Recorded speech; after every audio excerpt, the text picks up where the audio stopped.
Time now for your forewarned weather with Chief Meteorologist Alana Brophy. I tell you, we just love it when you send in your weather pictures, and you all have been so generous. And they're lately. so impressive. They are great. We live in the most beautiful state. We do. It's hard to take a bad picture. I mean, it's true. You always look cute. Utah, you always look cute. This morning was a good one. Saratoga Springs sunrise here. You know, folks are going online to abc4.com, and you can submit your photo there, or you can email us, weather@abc4.com. Two different ways. Great shot. This was a web submission this morning.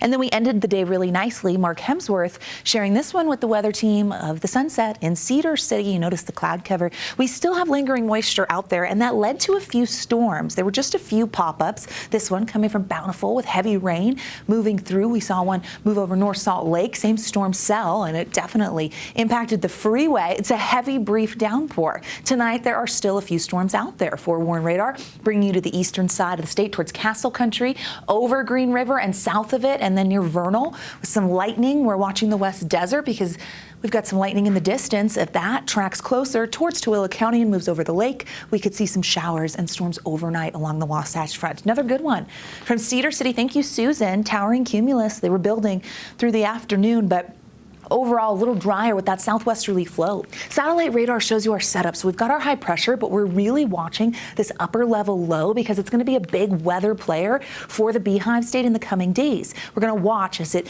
tracks south and then eventually will lift over the state. Satellite radar shows just a few pop-up storms this afternoon into central Utah and then northern and eastern Utah a little active tonight. Black Desert sky cam time lapse. Sun goes up, and then we're going to switch the camera a little bit and you see, yeah, the clouds streaming over the Red Rock.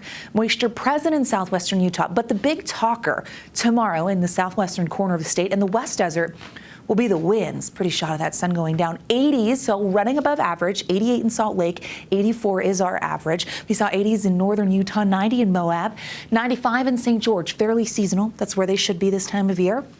But we're going to start to change that a little bit, and the winds will be a big part of that. Again, the showers into tonight with low 70s as we close out the newscast. It's just a chance overnight with partly cloudy skies as we get closer to our Tuesday morning. Off to the races with mostly clear skies tomorrow, but the storm threat does hold on for some. Let me show you why and where. So there's that low. Moisture on the eastern side of that as it digs further south is going to impact the Pacific Northwest and into Nevada, and it's really going to enhance our southwesterly flow over the Beehive State. So you're going to notice those winds. The storm threat for tomorrow includes north of us, but then also a portion of Utah right here in the northeastern corner of the state, including Castle Country, down into Grand County, over the Basin, and of course over the Uintas. So lingering moisture in this area means that into the afternoon we could see some pop-up storms. Moisture potential for the Wasatch Front will increase as we make it through the week. Looking drier Wednesday, southwesterly winds will be the big talker Tuesday and Wednesday, and then moisture potential, and it has to do with the movement of that low. Let me show you on the Futurecast of the timing of those storms. Here we go.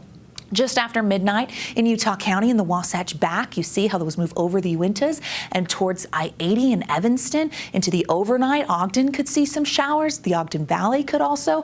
And then here's the moisture in northeastern Utah. By tomorrow afternoon, we're popping up towards Duchesne, moving over the Uintas, keeping things active through the evening before that southerly winds become very pronounced and we stay a little drier into Wednesday. Thursday, we're going to switch that. So the big picture explains why we're going to see those gusty winds. Moisture is in place. Here's our high.